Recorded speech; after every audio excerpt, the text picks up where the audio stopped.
Bom dia, comunidade da Vila. Eu sou o Zé, eu sou um dos pastores aqui da Vila, trabalho mais com adolescentes e jovens. Os jovens que tiveram essa ideia de mudar Facebook por TikTok, os dois terminam de um jeito ruim que brasileiro fala, mas que combinam com a música, né, Paulo? Eu dei a dica no primeiro culto, ele falou Instagram, mas TikTok fica melhor, né? E hoje, para você já ir abrindo aí seu celular, sua Bíblia, vamos ler 2 Coríntios capítulo 2, texto do apóstolo Paulo. E Corinto sempre foi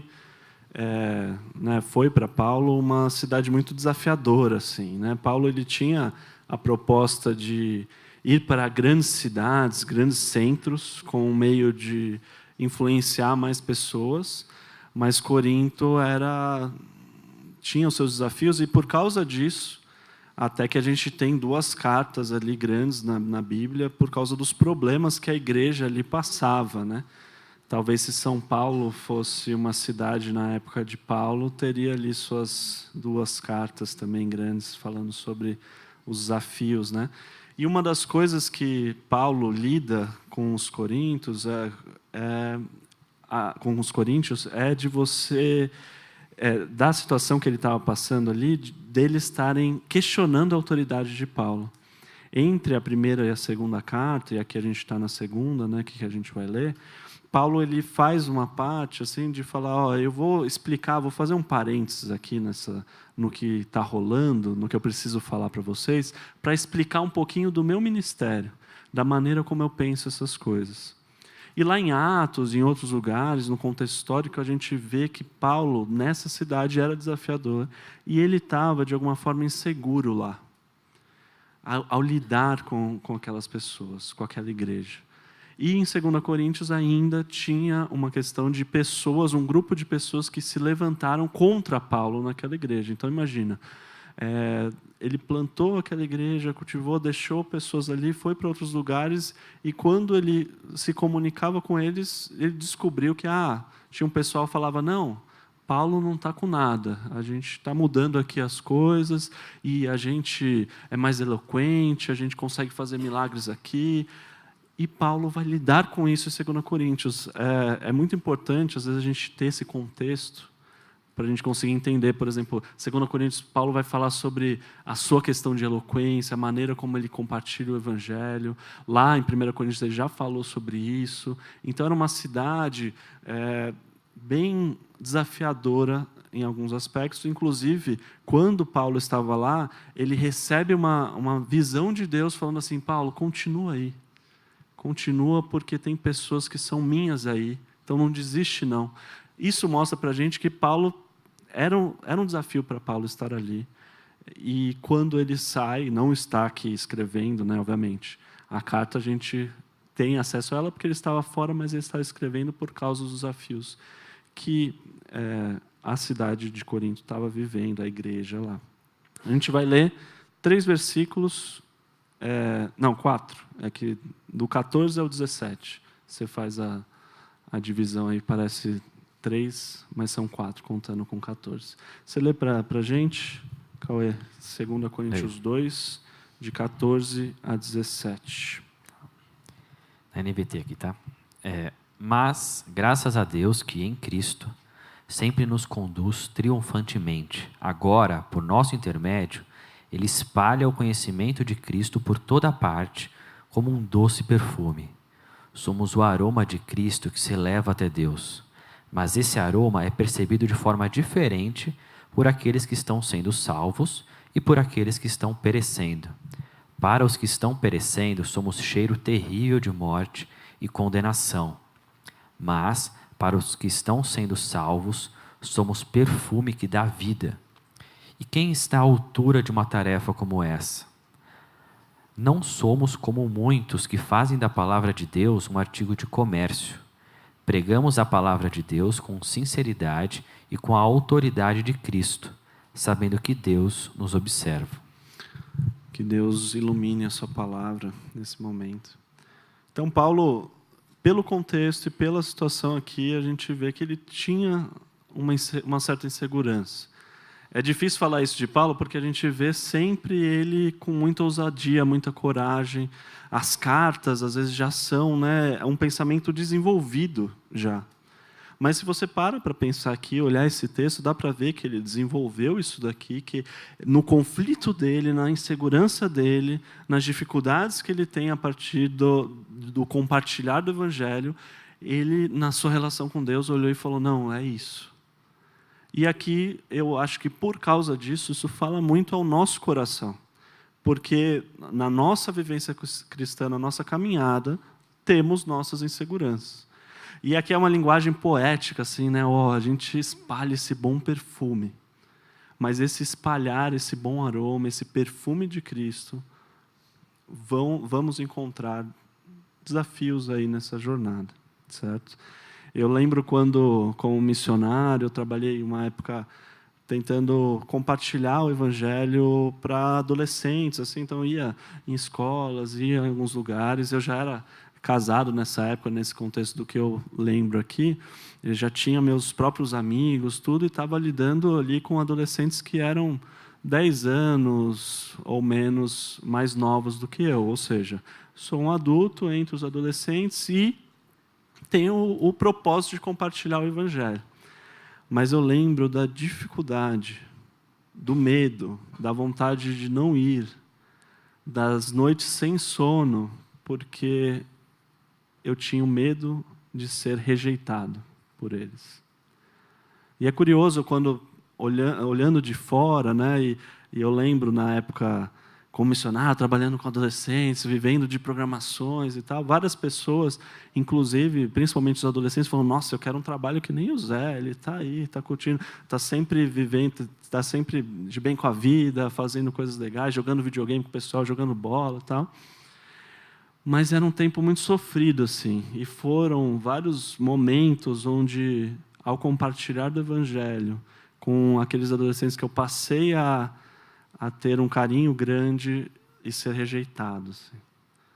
E eu lembro que não foi nada legal e não foram poucas vezes que eu pensei em desistir por causa disso.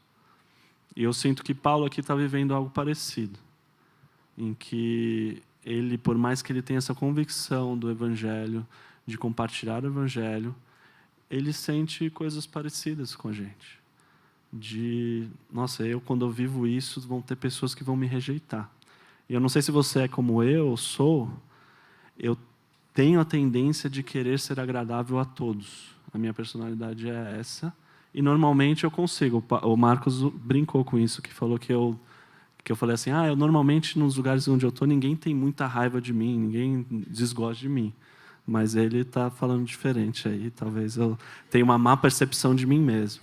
Mas, em relação ao que eu vejo sobre mim, é alguém que deseja muito ser agradável às pessoas, a todos os grupos em que eu estou. E essa mensagem, essa parte de viver o Evangelho me incomoda, de saber que eu posso estar não sendo agradável para alguém. O que vocês acham? O que eu acho de se você é agradável ou não? Eu não entendi. Vamos fazer uma sessão de terapia aqui? Você é ótimo, Zé. O meu papel aqui é fazer caretas para dar essa interação. Não, mas esse negócio, quando a gente lê Paulo, e é impressionante, essa carta, principalmente 2 Coríntios, é uma carta onde Paulo está tentando se justificar, né? Que ele foi claramente rejeitado por essa igreja. E ele foi rejeitado porque ele não é eloquente, porque ele não tem dinheiro, é um cara porque ele é preso, é perseguido, ele não é aquele super apóstolo que ele é uma pessoa que ele tem que, e ele vai gastar o tempão aqui para falar, olha, eu não tenho essas qualidades que vocês estão querendo, mas o que eu tenho é muito mais profundo. E esse medo de ser rejeitado, a gente já compartilhou aqui também, tive muito, né, assim, com 15 anos eu tive um chamado claramente por Deus, no culto da fogueira, nesses acampamentos, igual a missão que vocês fizeram parte, para missões, e eu aceitei. Isso foi uma das maiores alegrias da minha vida. Mas depois que você vira pastor, você sempre tem aquele papo de pessoas que você conhece, o que você faz da vida? E eu tinha muito constrangimento de falar, eu sou pastor, porque depois você tem que explicar quase mais 10 ou 20 minutos não sou bem esse tipo de pastor que você está pensando, calma, não vou roubar você, ou não vou fazer. Você tem que ficar assim, era muito chato. Então a gente fazia falava outras verdades. Então eu sou professor, aí às vezes ele perguntava do quê? De hermenêutica, e ele, então o que é isso? É do direito? Não, não é da teologia, então eu tinha que explicar. Ou eu falava, sou palestrante, mas também não dava certo, palestra o quê? Uns negócios aí, e aí vai. Então isso era muito comum, e às vezes na maioria das vezes, legal, às vezes era claro. Eu lembro que quando eu casei com a Natália tinha uma conta da empresa que ela trabalhava lá, na área de meio ambiente, de petróleo, e ela veio para São Paulo, e a gente decidiu ter conta conjunta, e aí entrar o meu nome na conta. O banco fez uma análise, perguntou minha profissão, era pastor, e ele falou, nós não damos essa conta para pastores. E eu falei, caramba! Falei, foi a primeira vez que eu percebi que minha profissão é meio constrangedora. E a gente perdeu a conta ali naquele banco por causa disso. Estava no jeito formal lá, que eles não podiam se envolver com nada religioso. Então, assim, com a maturidade e um pouco também de perceber, com o tempo, na última década, eu já falo que eu sou pastor, quer, não quer saber mais, falo, não vou também falar, não tenho satisfação. Mas assim, a gente vai aprendendo que algumas coisas já são assim, a gente vai ser rejeitado por algumas posições que a gente tomou ou no passado ou no presente, por ser cristão, seguidor de Jesus. Eu acho que isso é mesmo. Não sei como é que é com você, foi com você. Assim, eu fico pensando, a rejeição de Paulo aqui, ela é injusta, né? No sentido de que ele não está fazendo nada para ser rejeitado. Porque, eventualmente, assim, primeiro, eu me identifico muito com o Zé no sentido de tentar agradar, pelo medo da rejeição mesmo. E aí eu corro o risco, não só corro o risco, mas eu frequentemente caio por um outro lado, que é da vergonha da rejeição, e aí, eventualmente, na verdade, frequentemente, de negar várias coisas da fé pela vergonha, pelo medo da rejeição, né? Tem parte da rejeição que ela a gente tem história na igreja evangélica para rejeitarem, quando relacionam, né, o evangélico, enfim, com os vários líderes que são opressores mesmo, ou questões de recurso, de dinheiro. Então vinculam a fé evangélica com isso. Então tinha até nessa missão que a gente participou bastante tempo, quando alguém percebia que o que a gente fazia, apesar de tentar fugir do contexto de igreja, parecia alguma questão evangélica, falava, vocês são evangélicos. A gente falava, depende do que você considera evangélico. Aí, se você considera isso, aquilo, a gente não é. Então vocês são católicos. Então, não. Então vocês são evangélicos. Talvez. Tá. Mas assim, eu digo, por parte, tem um fundamento de pensar em mal, uma parte, né? Que não é o caso de Paulo aqui. Mas aproveitando o exemplo, nessa parte de pensar em mal, e às vezes eu tenho medo da rejeição, e aí eu tenho vergonha de afirmar a minha fé. Isso acontece muito no contexto acadêmico, né? É um contexto bem, pelo menos do que eu faço parte, né? Bem cientificista. Então é intelectualmente inferior você ter qualquer tipo. E até eles não são tão preconceituosos com o cristianismo. Eles tratam igual. Todo mundo é inferior que pensa de forma não científica. Não é verdade? Eles pelo menos são justos no preconceito. Que como a maioria da população brasileira vai ser de alguma forma da fé cristã, então acaba acontecendo isso, eu sinto. Mas enfim, são justos no preconceito. Então, mas assim, você se sente não, tenta trazer uma questão de intelectualidade mesmo, né? Como se fosse intelectualmente inferior. Isso é uma coisa que eu, pelo menos, tenho bastante dificuldade de lidar, assim, de ter essa confiança na fé, de conseguir lidar, eventualmente, com uma situação de confessar minha fé e tá tudo bem se acharem isso, né? Enfim, aí é um outro lado, né? Sim. O apóstolo Paulo, ele começa aí o nosso trecho, né, no versículo 14, falando o seguinte: por nosso intermédio, ele, Deus, espalha o conhecimento de Cristo por toda parte, como um doce perfume.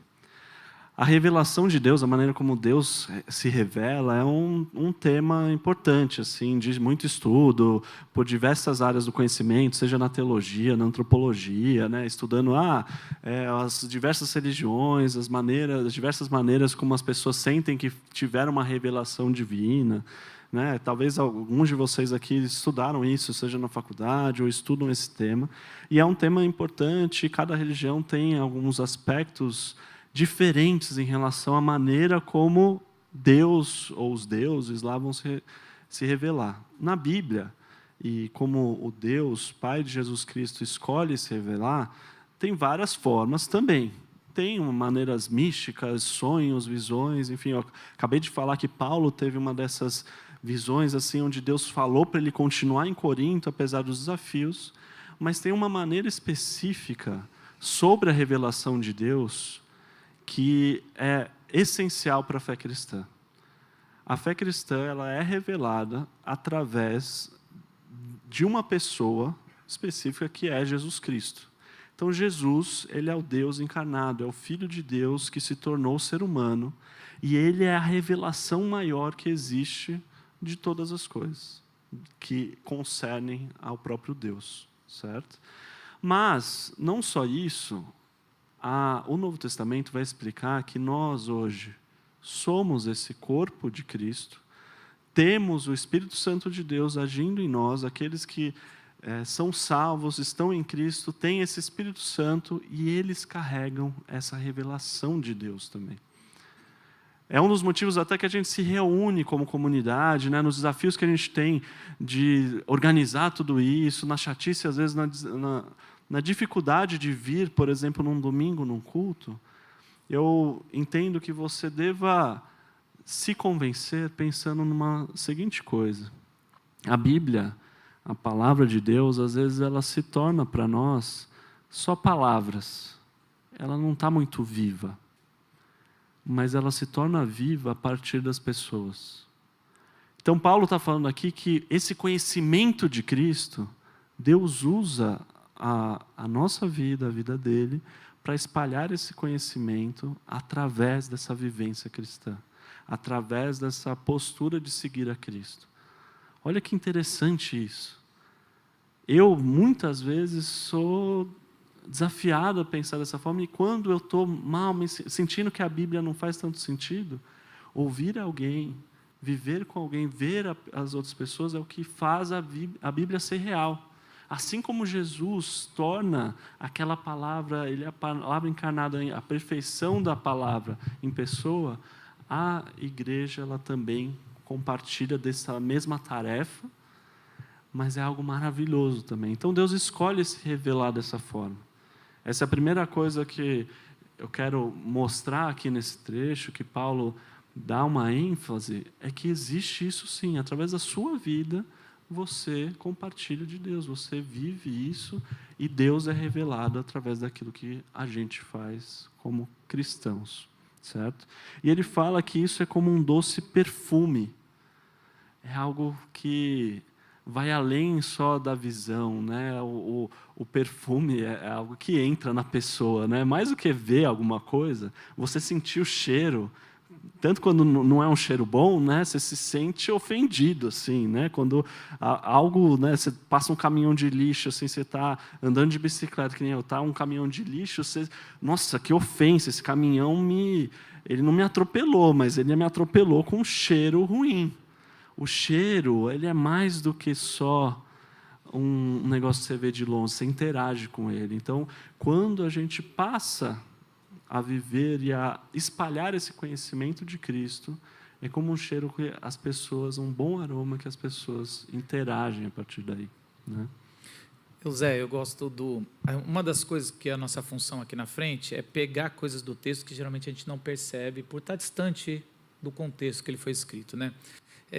Por que Paulo puxa esse perfume? Do nada ele puxa um negócio de aroma, de perfume. O que está acontecendo ali? Será que ele está passando na frente de uma loja da Natura e ele falou, então vamos falar sobre isso? O que é?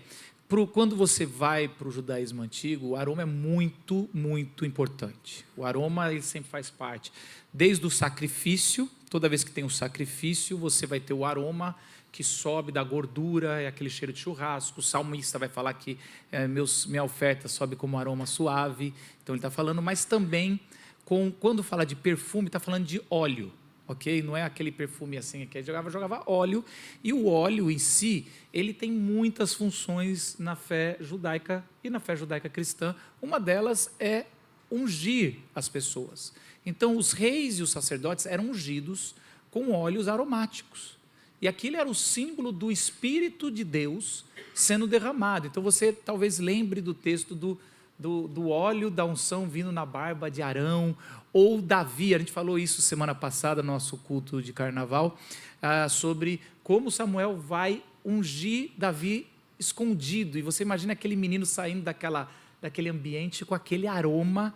E isso é muito importante, porque Paulo está falando o seguinte: vocês de Corinto me rejeitaram, mas se vocês não estão sentindo o óleo que eu fui ungido pelo Espírito Santo, se vocês não estão sentindo esse cheiro, tem alguma coisa errada, ou com vocês, porque eu tenho certeza de quem me escolheu e qual o Espírito que eu tenho.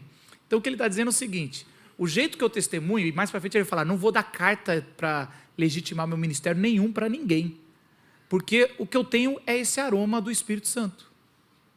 E isso é demais, porque ele puxa um negócio que não é verbal. Então a gente sempre fala de testemunhar como algo de argumento, verbal. Deixa eu falar não, você não entendeu errado, deixa eu falar de novo para você o que é Jesus para mim. Não, ele está dizendo assim, quando a gente tem o Espírito, é muito mais do que verbal. As pessoas vão sentir por outros meios que você é um testemunha de Cristo. E isso eu acho que isso é poético, importante. Né? É poético, e é assim, não tente só, eu não vou só com argumentações dessa carta. Isso é além disso. Sim. E ele continua falando isso, né? E aqui claramente uma questão às ofertas, né? Somos o aroma de Cristo, ali no versículo 15, que se eleva até Deus. Ou seja, esse aroma que é passado, que as pessoas sentem, ele também chega até Deus. E, mais do que isso, e primeiro aqui, ele tem essa função de chegar e se elevar até Deus. Quando a gente compartilha desse conhecimento de Cristo, nossa primeira questão, nosso primeiro pensamento em relação à nossa vivência de fé e na nossa insegurança disso, deve ser: e Deus? Como que está nisso? Ele está se agradando daquilo que eu faço? Porque a fé cristã, ela se divide entre a gente lidar com o nosso próximo e lidar com Deus, certo? Ou talvez ao contrário, primeiramente com Deus e com o nosso próximo. Amar a Deus sobre todas as coisas e amar o nosso próximo como a nós mesmos. A cruz, ela tem uma questão vertical, como ela tem uma questão horizontal, né? Então, a gente sempre, no nosso paradigma em relação à nossa caminhada de fé, quando você estiver inseguro, estiver avaliando a sua vida, as suas posturas, a sua atitude, você questiona: e Deus? Deus está se agradando daquilo que eu faço? E meu próximo? E vão ter coisas que realmente, eu vou falar: nossa, talvez Deus não se agrade aqui. Ou, eu não estou amando o meu próximo com essa minha atitude. E Paulo inicia aqui falando sobre esse aroma que, mais do que lida aqui com o meu próximo, e a gente vai ver, né, leu nesse trecho que vão ter pessoas que vão lidar de maneiras diferentes, eu tenho que pensar sobre Deus. Deus está se agradando da maneira como você está vivendo o Evangelho? Deus se agrada da maneira como você testemunha de Cristo, desse conhecimento de Cristo? Se sim, glória a Deus, agradeça, viva, independente do que outras pessoas possam não gostar. Porque, primeiramente, o propósito desse aroma está vinculado com o próprio Senhor. Como se fosse uma oferta que a gente faz para Deus a partir da nossa vivência, da nossa caminhada. Mas ele continua, no versículo 15 mesmo. Mas esse aroma é percebido de forma diferente por aqueles que estão sendo salvos e por aqueles que estão perecendo. Para os que estão perecendo, somos cheiros terríveis de morte e condenação. Mas para os que estão sendo salvos, somos perfume que dá vida. O mesmo aroma, ele é percebido de formas diferentes. O aroma não muda, ele está ali.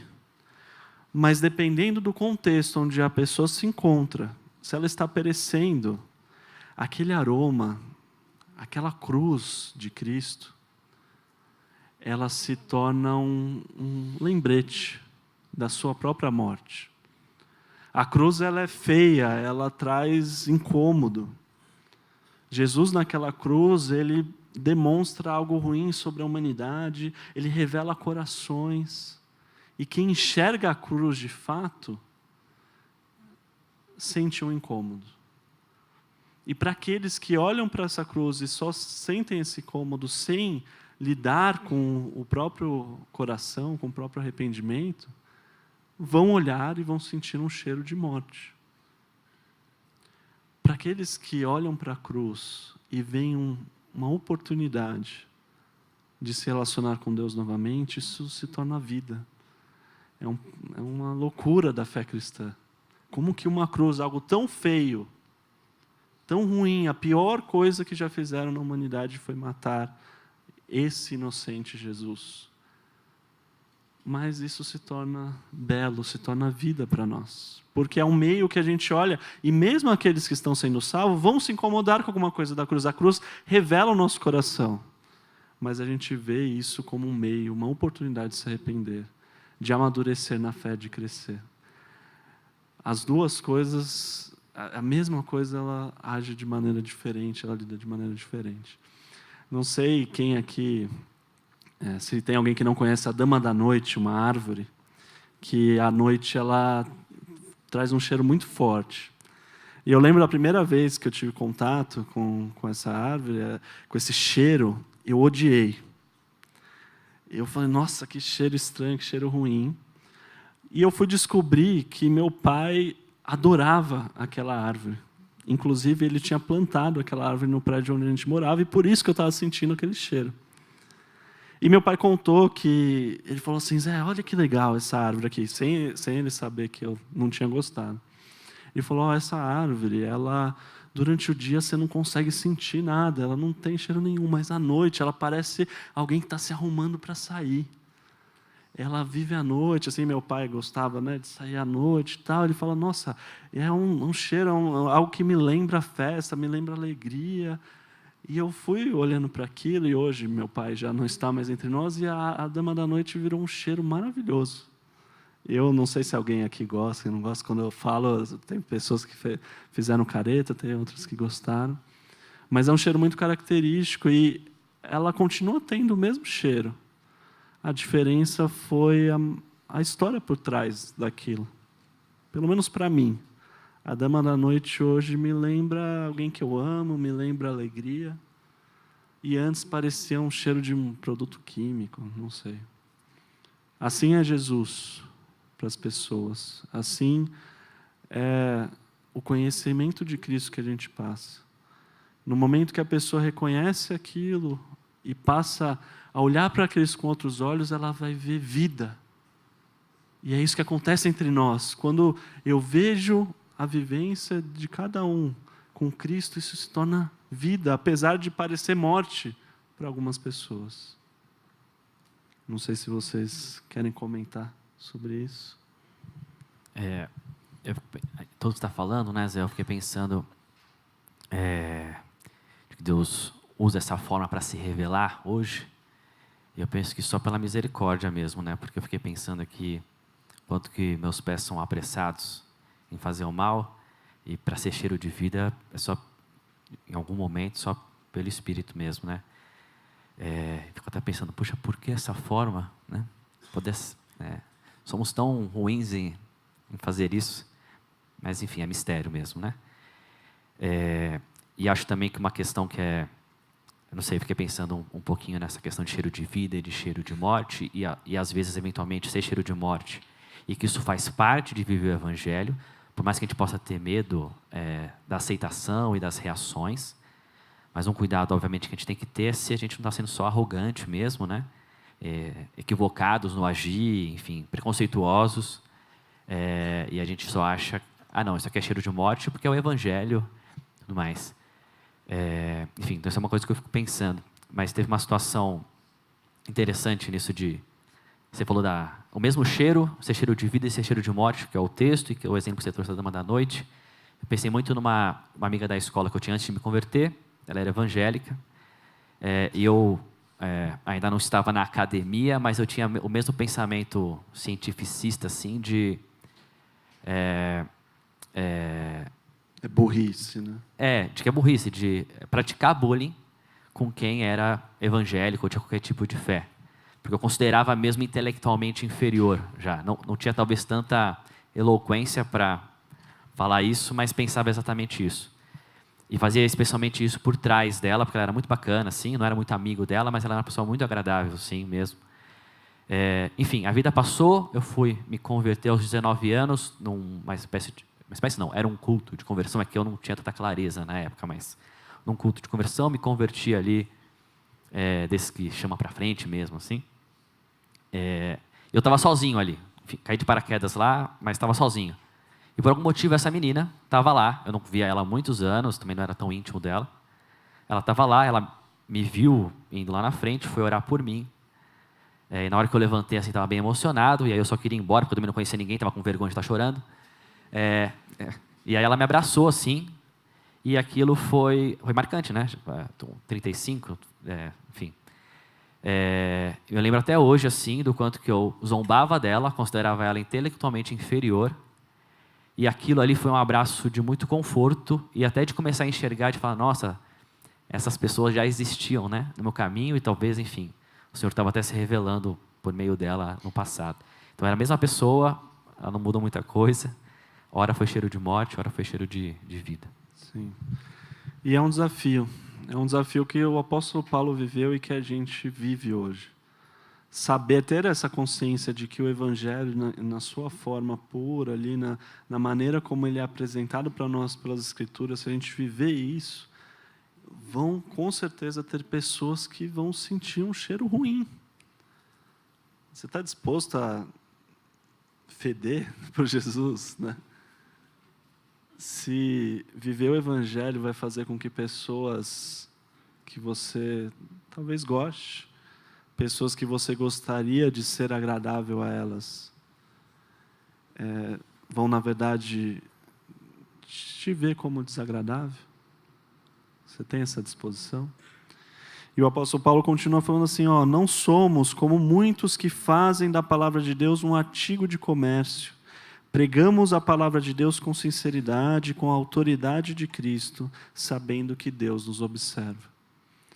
Ele fala que apesar dessa circunstância, apesar de que vão existir pessoas que não se agradam do evangelho que ele está pregando, ele não faz dessa mensagem um artigo de comércio, ele não olha para ela e fala assim, um artigo de comércio é o quê? É algo que você está querendo vender e você quer adaptar melhor para o consumidor.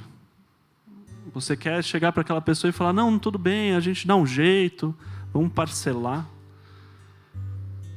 Paulo está falando, eu não faço isso com o Evangelho, porque Deus tá vendo. E é Ele que sente o aroma antes de todo mundo. O aroma, ele sobe para Deus antes de passar aqui, E se esse aroma que sobe para Deus não estiver legal, o resto não importa. Eu tenho esse compromisso com o Evangelho onde eu não posso deturpar algo que eu não criei. Eu recebi e eu entrego.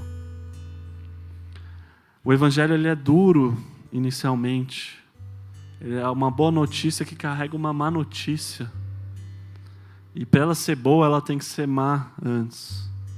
Para a pessoa reconhecer a sua salvação em Cristo, ela tem que reconhecer os seus pecados. E nem todos irão aceitar isso. Mas é duro para a gente viver essa questão. É duro para você ser rejeitado. Foi duro para Paulo. É duro para mim. Ele, no versículo 16, fala assim, quem está à altura de uma tarefa como essa? Que loucura, isso não é para mim. Eu não consigo. Logo no capítulo seguinte ele fala, porque ninguém consegue. Mas teve um que conseguiu.